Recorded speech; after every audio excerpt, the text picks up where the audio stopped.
Hello and welcome to our brand new project.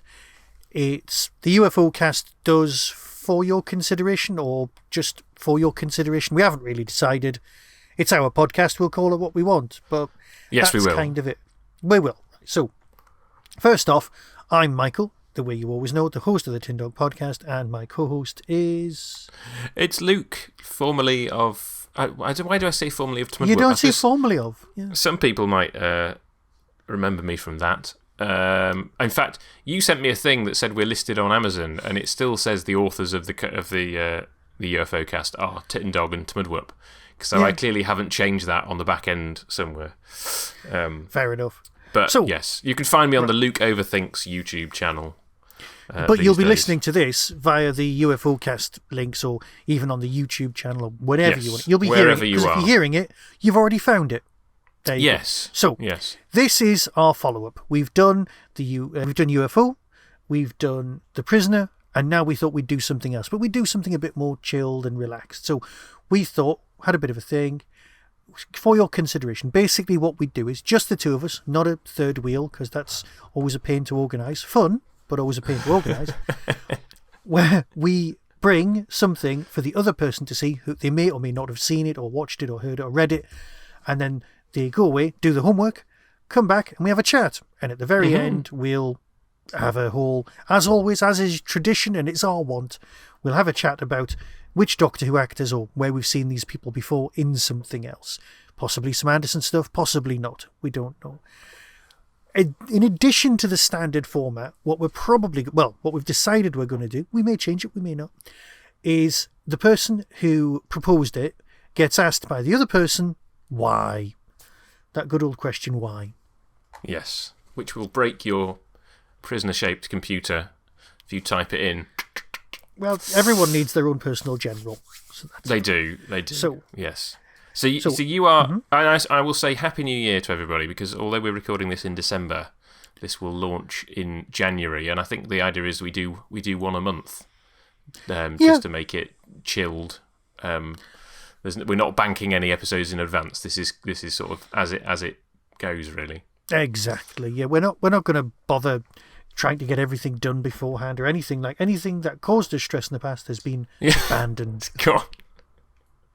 So, Michael, what are you bringing to the table? I mean, if anybody's seen the thumbnail or the title of this episode, they'll know what it is, because we'll put it in there. Yeah. But what are you bringing to the table this week? I'm bringing one of my all-time favourite films, the state-of-the-art and classic, right up to the moment, 1957 movie, Night of the Demon. Not to be confused with the 1980s nonsense video/horror thing. This is the classic, based on M.R. James, casting the runes, Dana Andrews, black and white, gorgeous movie. Because I love it, and I just wanted to share it, and I want to share it with everyone, because I just really, really like it. Okay. Well, I mean, I guess that was my question. I mean, it makes sense that you're bringing something first up on a new podcast. It's going to be something that you really want to talk about. So, 1957. So older than yourself, and definitely older than Doctor Who. Older than myself. Older than Doctor Who. Sort of slightly younger than Quatermass. Well, it's definitely got some Quatermass heritage that going on. Time period. Yes. So where did you first encounter the film? Well, there's two stories to this one, and it's a bit weird.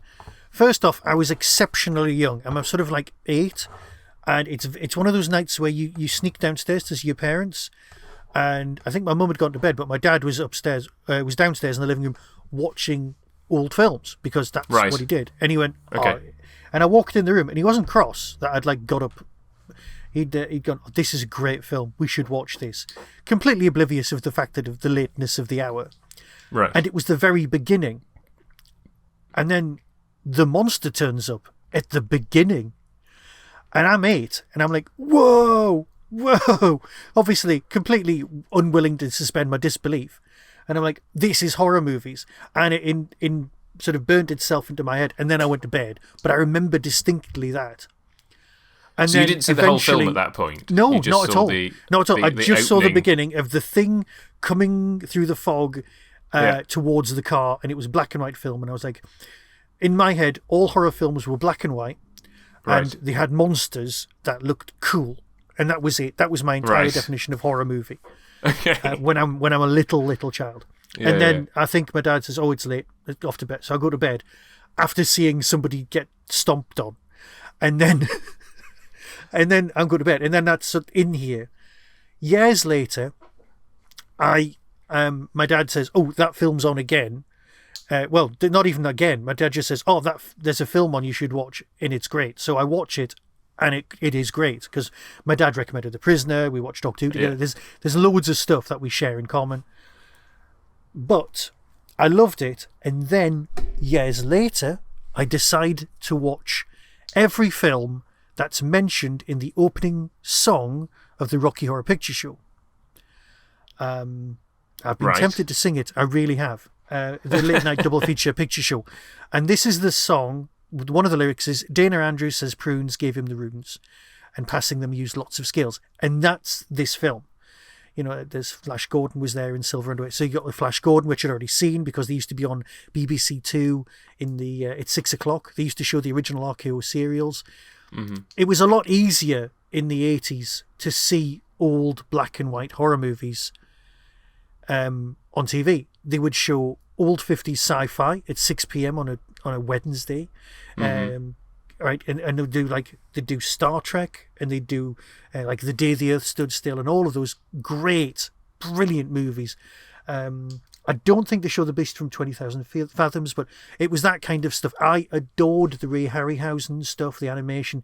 This is all stuff that spoke to me and pushed me towards wanting to be an animator and all of that business years later. But Night of the Demon still stands out for me because of the way it's shot, the construction of the characters, but it's also a collection of incredibly good set pieces, which I'm sure I'll enthuse about later on.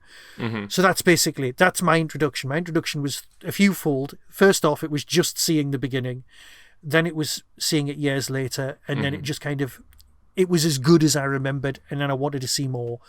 And it's not a scary horror movie. It's a good story. I wouldn't have gone near it if you'd said, let's watch a particularly scary movie. I mean, I think I jumped once or twice. Okay. But largely, I mean, I don't really. Hang on. Did you enjoy it? Oh, well, I mean, I guess I have to preamble this by saying it's not really my kind of thing. Okay. Because I don't really go in for horror films. I mean, in particular, I don't like gore, which I think is where a lot of horror films have gone since the 80s. Yes. Which is not to say that the denouement of this film is quite brutal, where the demon kind of picks him up and throws him around. And I was quite staggered, actually, by how brutal that moment was. Yeah. I mean, not a lot of detail, but still, I mean, kind of. Well, no, it leaves it to your imagination. You can see stuff, but yeah. Yes, it's kind of Hulk throwing Loki around, but you know that this guy's getting killed. Yeah. So this wouldn't normally be the kind of thing that I would seek out, and I got the sense when I was watching it that I was missing something on a certain level, because this is not my milieu, really. But having said that, I thought it was a well-constructed film. Like you said, the way that it's shot, I mean, the special effects, I mean, like the compositing, or whatever the 1957 equivalent of compositing is amazing. You know, the way that the demon sort of appears out of nowhere, really. And you can't, I wouldn't say that I could see the join or anything. So I appreciated that, and I also appreciated the movie world of the 1950s. Yes, which is it's a totally different way of doing things, and a way of speaking, and a way of interacting. And some of it's like, well, how much of this is like the artifice of the movies, and how much of this is a reflection of a bygone era. So. Yeah, I mean, we can talk more about specifics, but yeah, I mean, it kept my attention. I think is a way of praising it. You didn't feel cheated that I'd tricked you into watching it or anything like that? No, I mean, not at all. Not at all. I appreciated watching something that you care about deeply, and that's something that you wanted to share. And I enjoyed it for what it was. But it wouldn't be the kind of thing that I would naturally seek out. I was prepared for you to absolutely hate it. I really was. I didn't hate it. I didn't hate it. I largely enjoyed it. So the effects, although they're of their time, they're better than some of the stuff you see a couple of decades later. Well, yeah, and I would go so far as to say that they are better than some of the stuff we see today. Yeah. Because I think where effects go wrong today, they're either trying to do too much for the budget, or they're trying to do stuff with the camera that then kind of throws off your brain. You go, well, that doesn't work. Whereas this is like, this knows what budget it has. It knows what it can, and you see, as you said, you see the monster at the start, but then you only see the monster again at the end. You know, it's a very kind of sparing. Well, a lot of the rest of it is conjured up by Yeah. all the other tricks of filmmaking. Because Carswell's the real monster in the film. Yes. And he's always present. And that is good. I mean, what I did was, because I knew we were doing this, was I went away and because I always thought, I'll read that story one day. So I went to the M.R. James original on a trip to my parents. I found a podcast or a YouTube video or something where someone had read the story. Because it's out of copyright. It's very old. It's never been done as a BBC adaptation, to the best of my knowledge. Might have been, actually. I think there's a Michael Hordern one on the Blu-ray that you can get these days, which is very nice, which I haven't got, although apparently it's £12. I could imagine Michael Hordern reading this story would be amazing. Well, yeah. So I thought, I'll listen to that and I'll give it a go. So it's surprisingly close. Obviously, there's no random American in the way that there's like an American Quatermass in the Quatermass movie, the first two Quatermass movies. We've got this random American turning up for the movie. But in the short story, you've got Carswell, you've got the original death, which is referred back to, where someone's attacked. You've got the British Library moment. You've got the handing over of the original runes. But there's a business on a trolley bus where you see a sign embedded in the glass, which is different. But it's quite close. But obviously, unlike the other one, you never see the monster. You never see the actual demon attack. You just know that someone's died and then it's reported. But there's and the bit at the end with the handing over of the document as well. Well, that's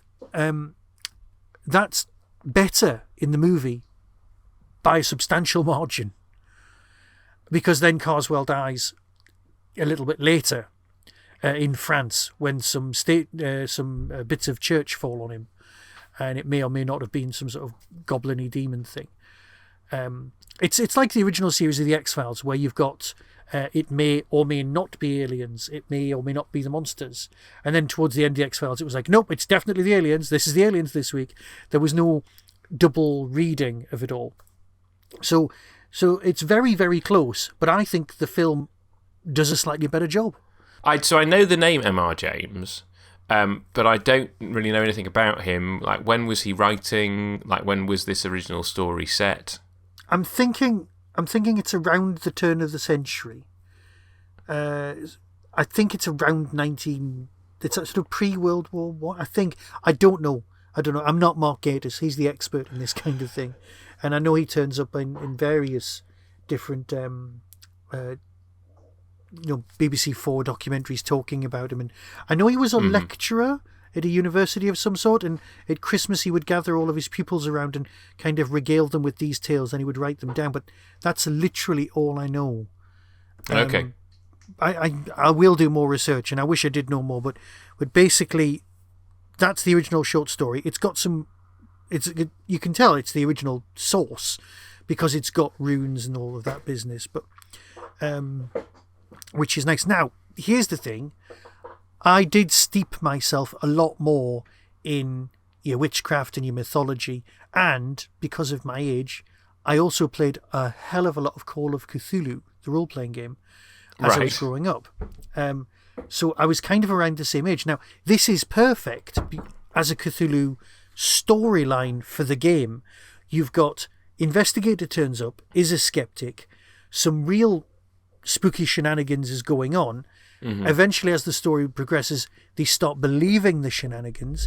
There's a lot of weirdness goes on, and it fits in, and eventually there's a big monster at the end, and you have to defeat it, but you have to defeat it being clever. So it kind of mirrored the games that we were playing as well perfectly. So for me, and specifically my generation, as a drawing the line under it, then that's where I was at. So I was loving the Call of Cthulhu-ness, the witchcraft, the ancient British stuff going on as well. So that probably spoke to me even more than the spooky short storyness. So it did work a lot like that. Yeah.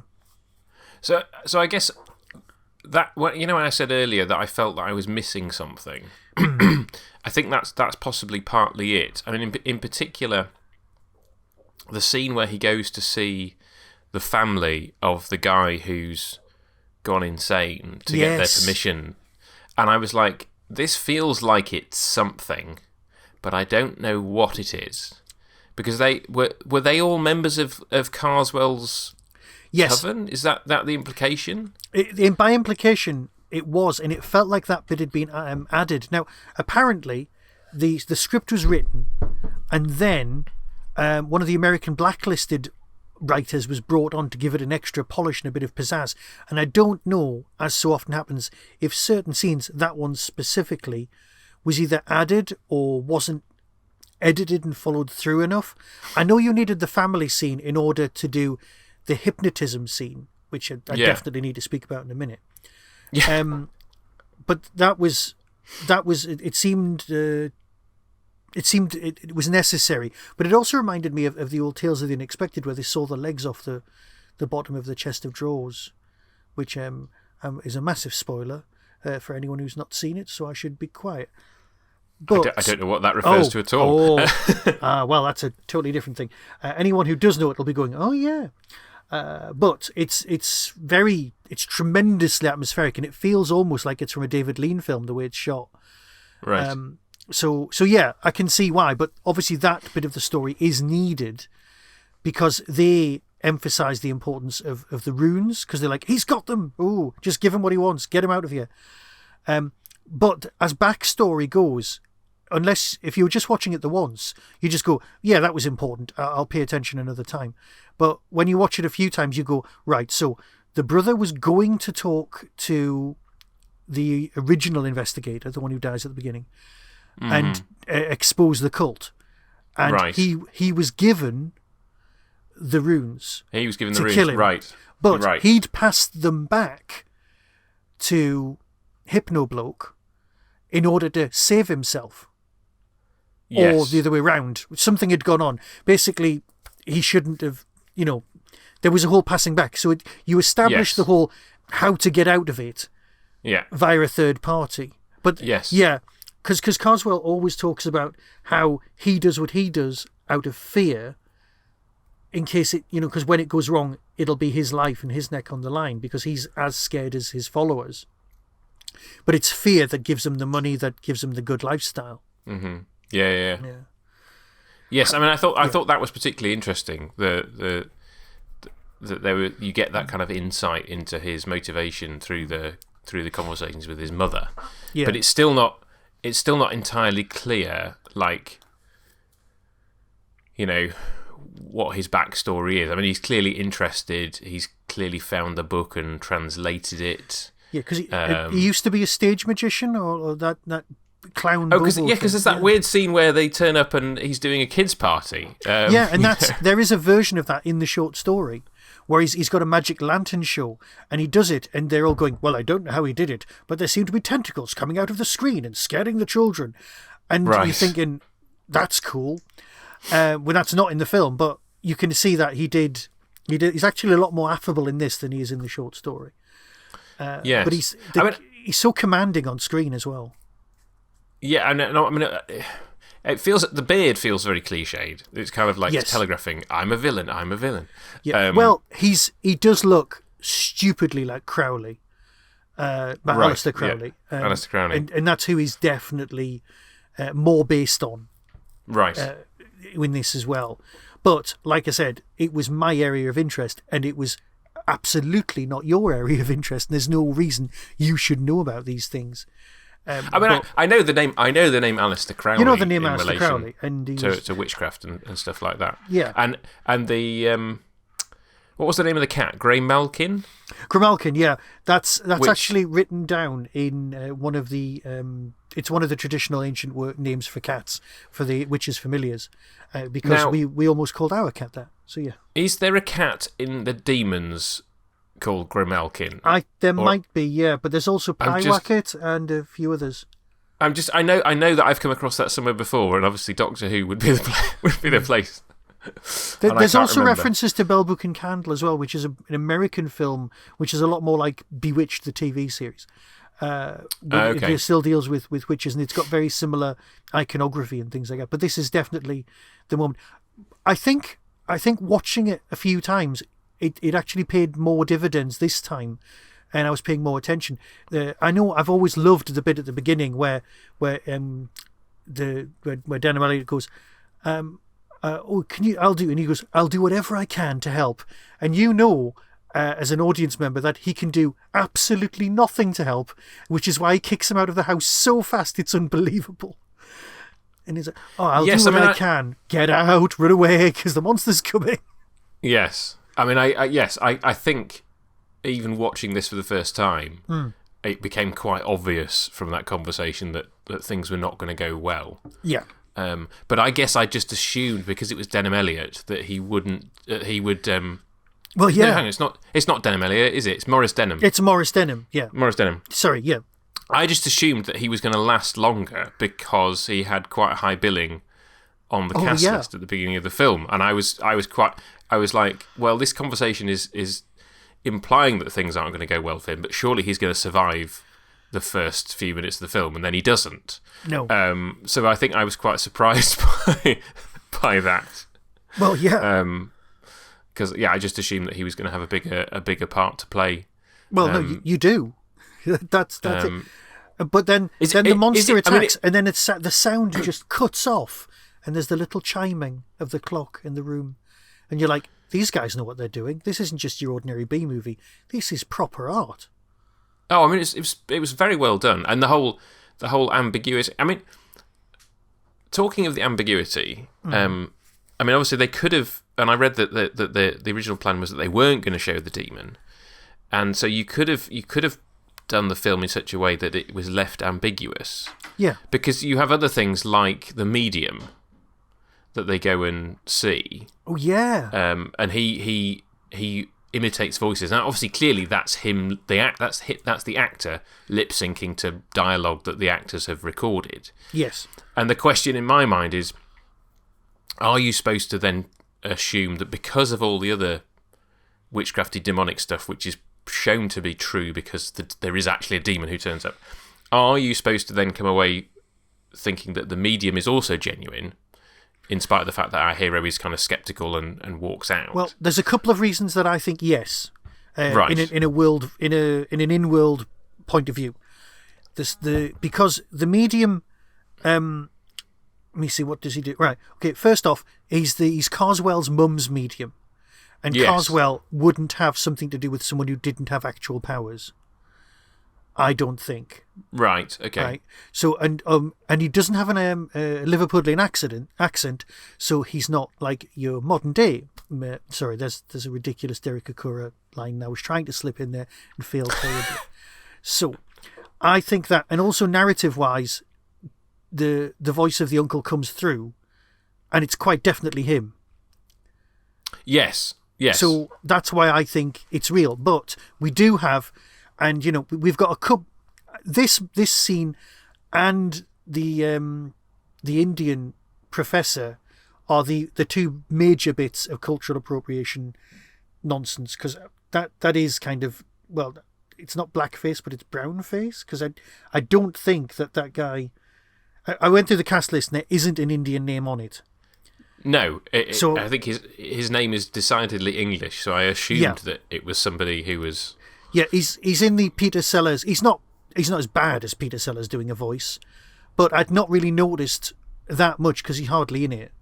And the character is stereotypical and things like that. But the other guy's doing like the Native American voice and the Scottish voice and the little girl voice, and they are quite spooky, the little girl voice especially. So they do work. I mean, if that scene was in, say, an episode of Torchwood, completely as it is there, you'd still find it very disturbing, and that would be like 40 years on, 50 years on.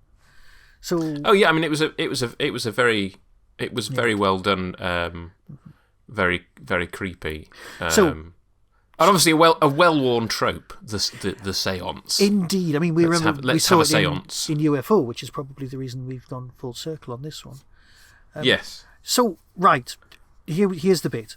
Did you spot the sound sample? Oh, no. What sound sample? Okay, the uncle says, "It's there. It's in the trees. It's coming." Right? Right. That is used on the front of a Kate Bush single. Ah. Right, well, because you said to me, you'll recognise this, and I said, I genuinely thought I don't know enough about Kate Bush music. No, well, it's the opening segment of, well, like you said, is it running up that hill? And well, so you listen to that, you'll hear it, and you'll go, oh yeah, that's it. So this is it, because she's a huge fan because it's kind of in everything. But that's the sample, the uncle talking. I will have to go away and listen to that now. Yeah. Hello, this is Michael, recorded slightly later because I was doing some research, and I realised you might not believe me about everyone's favourite Doctor Who author, Kate Bush.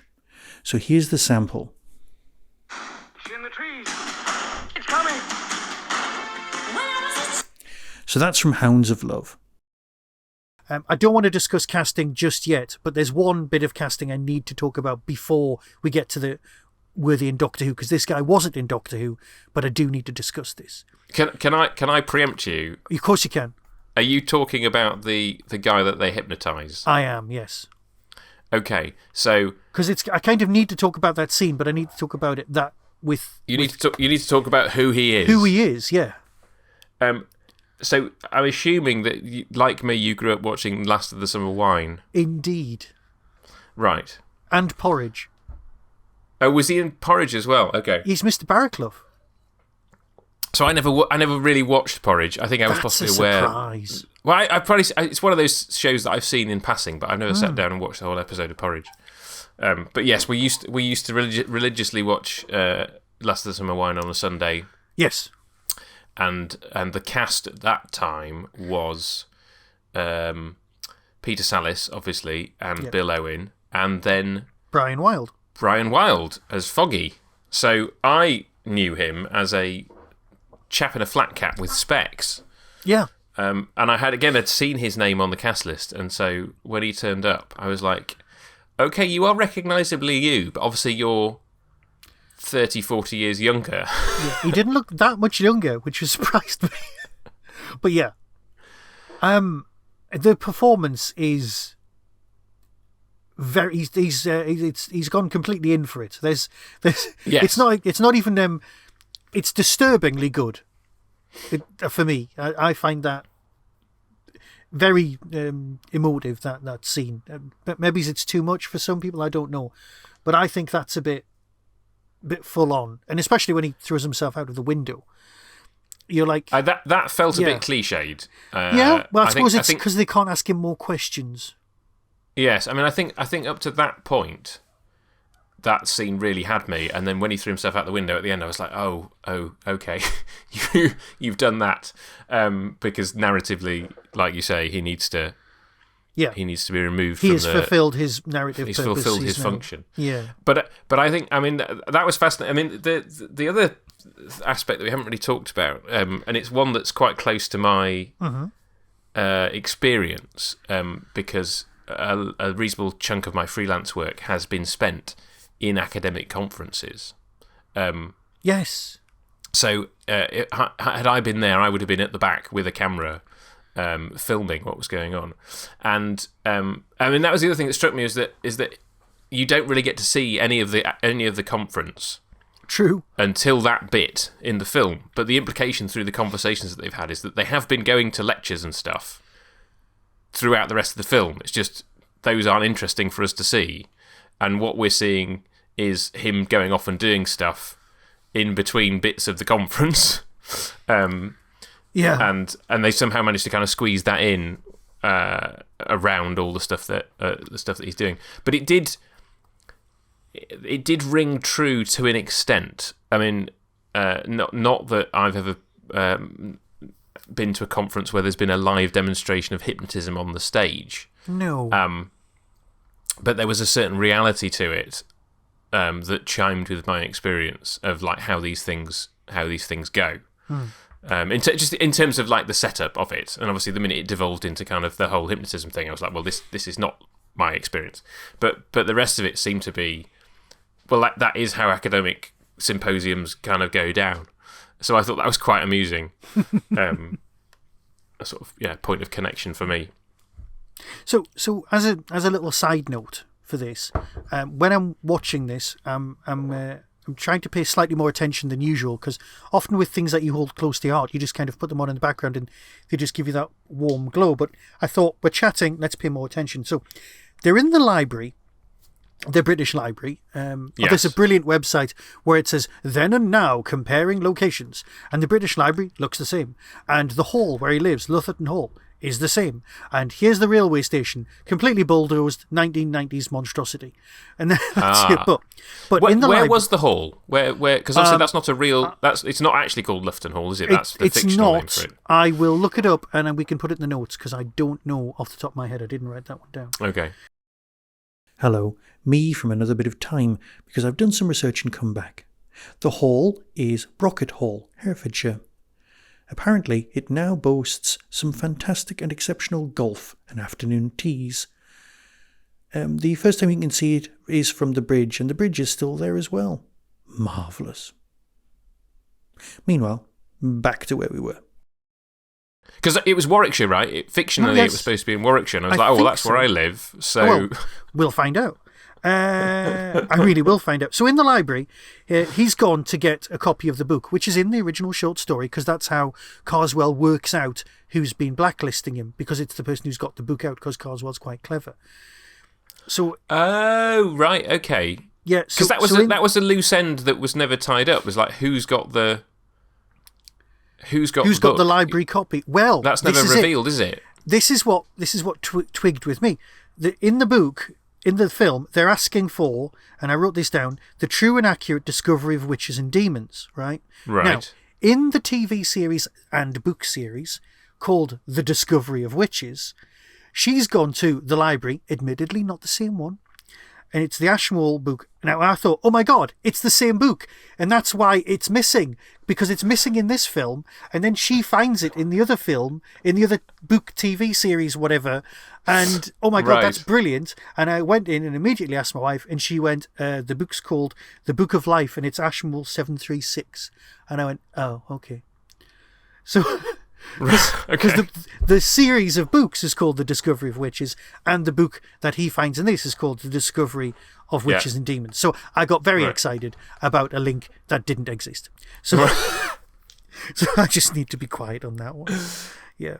No, we like linking things up, don't we? We do. We like seeing patterns that aren't there. Yes, of course, at this point, I could normally talk about the fact that there's an 82-minute cut of the film, and yet we watched the 96-minute cut. But because I've seen the 96-minute cut so often, it's like watching the director's cut of Blade Runner. You fill in the bits that are missing with the bits you've seen, so you're never actually watching the shorter version. You're watching the full version because your brain's filled in the gaps. You already know, you're more familiar with the other bits that you expect to see. Can I just say, with this being New Year, I'm pretty sure that this is the year that we've got flying cars and everything, because I think this is the year that Blade Runner's set. 2024, is that right? No, I think Blade Runner is already in the past. Right. Okay. I believe Blade Runner was 2019. I don't quote me on that. Wow. But I'm pretty sure we're already past Blade Runner. We're well past Blade Runner. Okay. And we're well past Back to the Future 2 because that was 2015. Oh god, yeah. So we definitely should have the flying cars. That's true. By now. Well, I mean, we're also past the enemy of the world as well. The future is in the past. Yeah.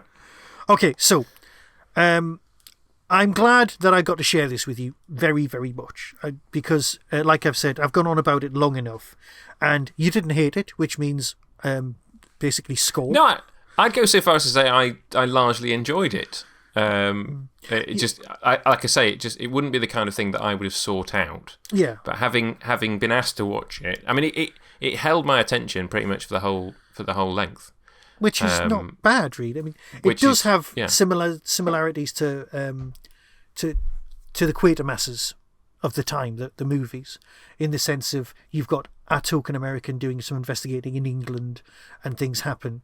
But obviously there is the spiritual, the spooky end of things, which you tend not to get in the Quatermass in the sense of it's explained away by science. Yes. And he's using science and he can't explain it away. So it's kind of the opposite in that sense. But if you like Quatermass, you're probably going to quite like this. So that's fine. Yes, I mean, that's potentially going off on a tangent here. There's an interesting sort of line there, really, in terms of he's a skeptic. Yeah. But he's a skeptic in a world in which witchcraft actually works. That's true. I mean, so he's wrong. Some people would say we do live in a world where witchcraft works. Or, I mean, the extreme example that people point out at this time of year as we're recording this is that why are people, in movies where Santa Claus exists, why are there people who are skeptical about Santa Claus? Like, where do they think the presents come from? You know?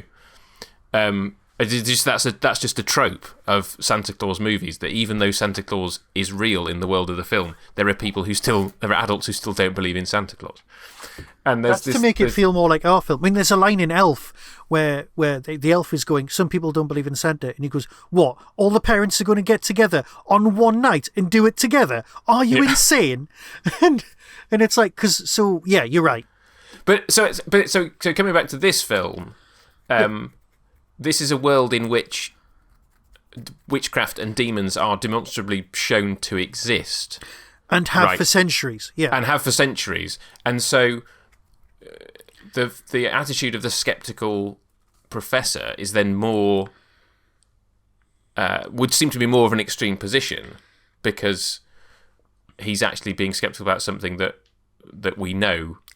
However, the world feels very much like ours. Yes, it does. So, and it's made out to be as real as any soap world or as any drama world. So we can completely accept that, although it's not the real world, it's the real world. Yes, yeah, and I suppose the film does sort of show that, I guess, this demonic activity is potentially quite rare. You know, based on, and you kind of wonder, like, well, you need the book, you need the rules. You need to be able to write. And only he's got a copy of the book. It's also, it could be implied that he's actually stolen the British Library's edition. Well, that was my first assumption, actually, was that the reason the book wasn't there was because he already had it out, which is fair enough. Yes. Yeah. Right.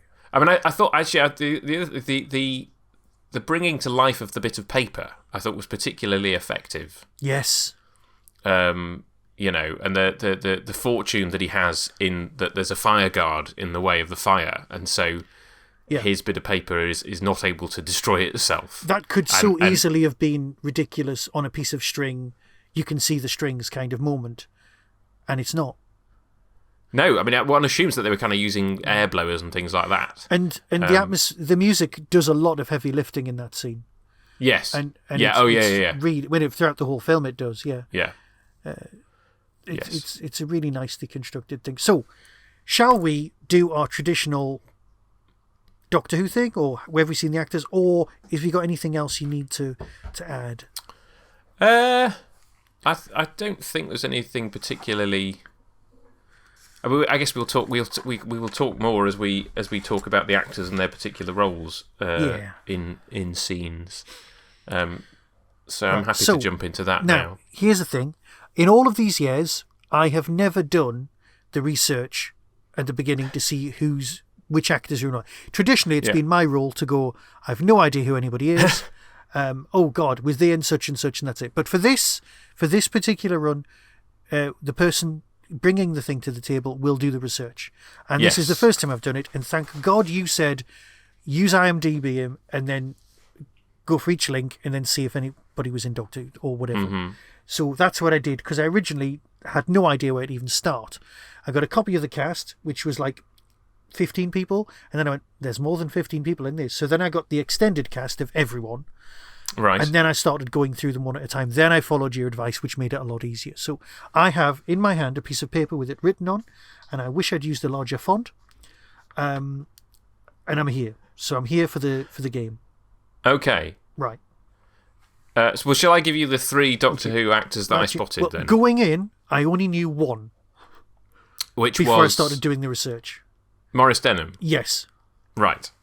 Okay. So, I had slightly cheated in that I had looked at the cast list on IMDb before I watched it, and then obviously it is shown at the beginning of the film, so I was like, that's not particularly cheating. So all the credited cast are credited at the beginning.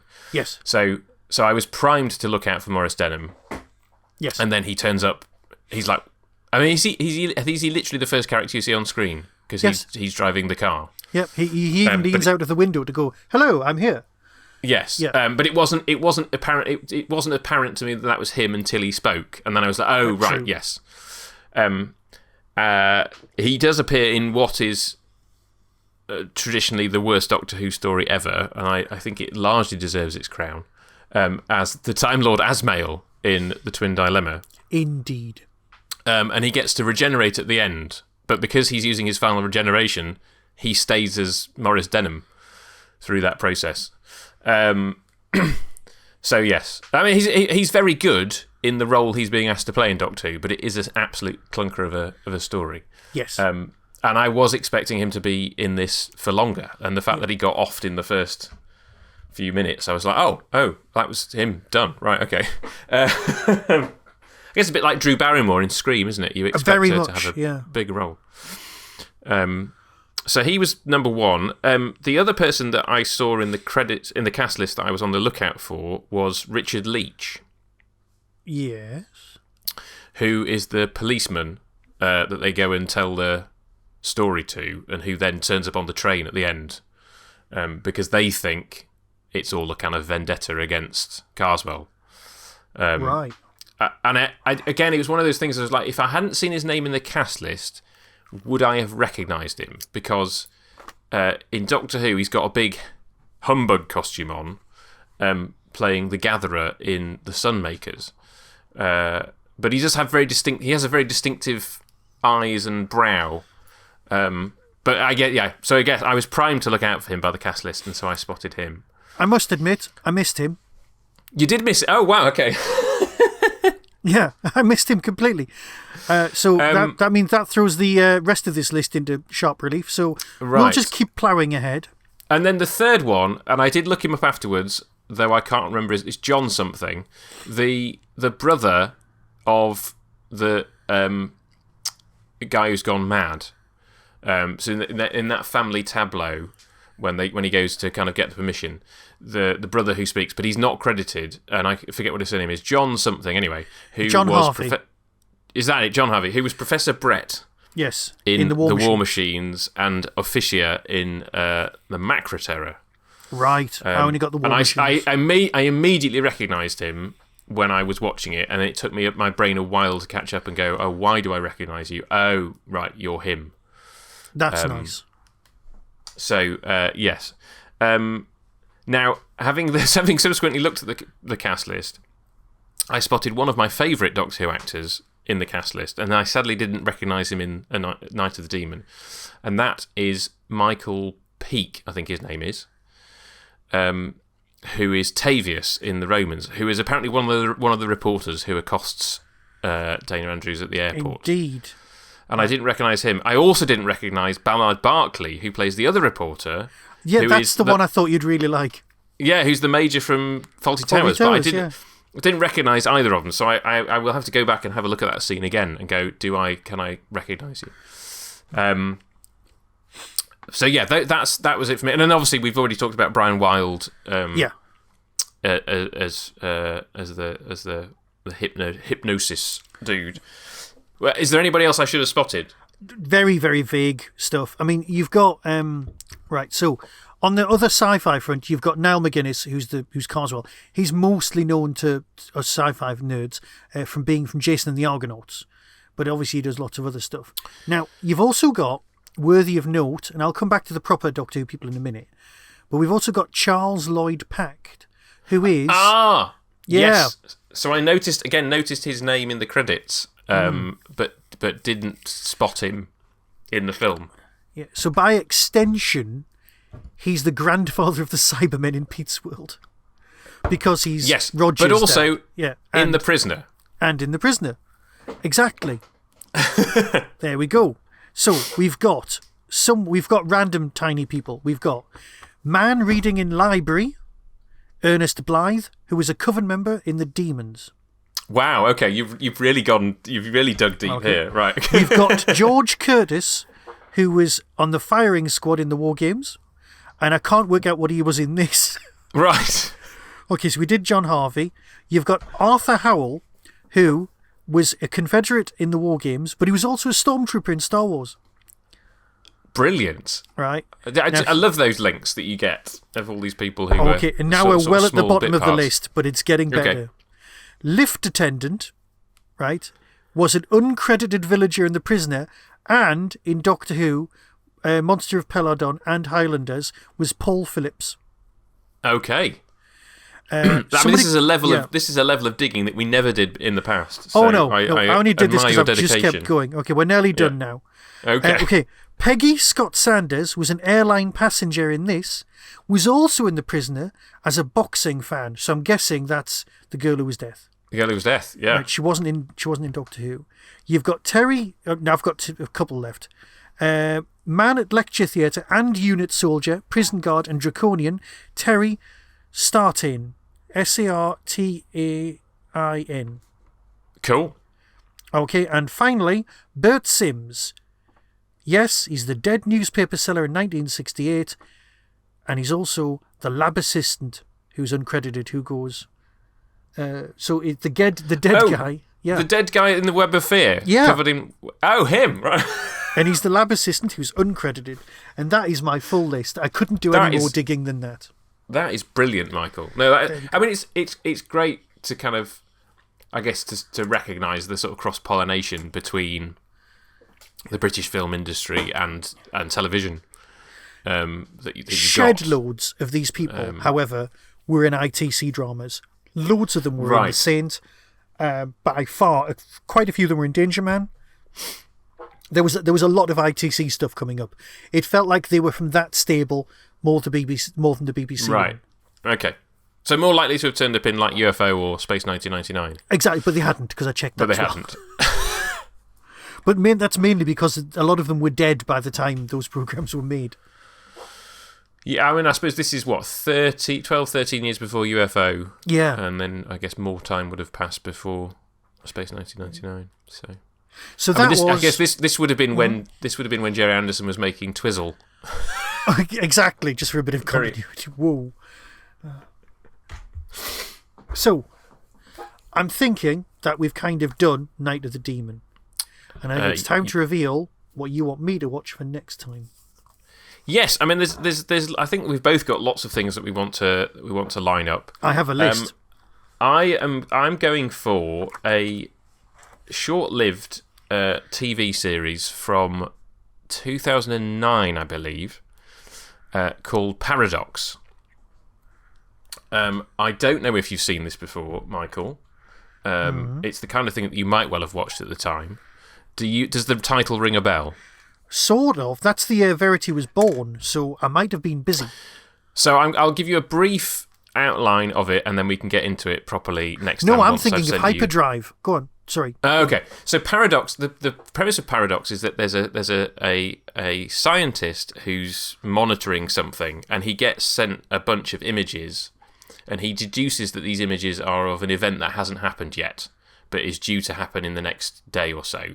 It sounds right up my street. He gets a police officer involved who doesn't initially believe him, but then they eventually do believe him, and they have to try and stop the disaster, which in this case is a train on a bridge being hit by a petrol tanker and it exploding and everybody dying. Can I just check? This isn't Crime Traveller you're trying to trick me into watching? This is not Crime Traveller, no. I mean, I do want to do Crime Traveller at some point because I love Crime Traveller. This is not Crime Traveller. I guess there's a you do that and I'll make you watch Bugs, right? So just I've seen I think I've seen an episode of Bugs. Anyway, it ran for 5 episodes. There was clearly a bigger arc as to kind of where these images were coming from, who was responsible. None of which ever got resolved. The series itself ended on a cliffhanger with one of the main characters seemingly being shot dead. It's ringing a vague bell, but I definitely want to watch it. I'm going to send you episode 4. Okay. Because that is one in which they have to simultaneously stop 2 or 3 things from happening. And there are lots of Doctor Who people, mostly people who hadn't yet been in Doctor Who when they were in this, but there's lots of Doctor Who people to spot. So I'm going to send you episode 4 of Paradox. So if you're listening along at home, the DVD is available. I'm not sure if it's available to stream anywhere, but we'll be discussing that. We'll be discussing that next month. Excellent. And I shall get thinking about what we watch after that. Okie doke. Oh, in that case, I think all that leaves is for us to say goodbye then. Yes, so I will say au revoir, and you will say... Be seeing you